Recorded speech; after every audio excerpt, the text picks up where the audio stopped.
ચારે તરફ અગનજ્વાળા, દૂર દૂર સુધી ધુમાડાના ગોટે ગોટા, મચી ગયો અફરાતફરીનો માહોલ।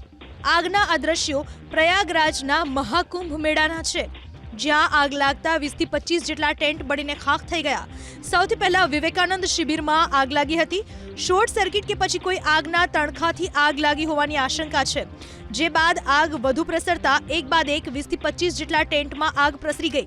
એટલું જ નહીં, ટેન્ટમાં રાખવામાં આવેલા ગેસના સિલિન્ડરમાં પણ સતત બ્લાસ્ટ થતા આગ બેકાબૂ બની ગઈ હતી।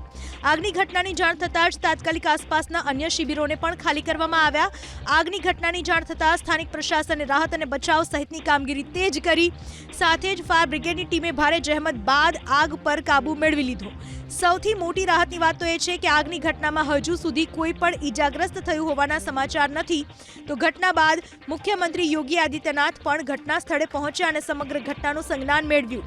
તો પ્રધાનમંત્રી નરેન્દ્ર મોદીએ પણ યોગી આદિત્યનાથ સાથે ટેલિફોનિક વાતચીત કરીને ઘટનાની જાણકારી મેળવી।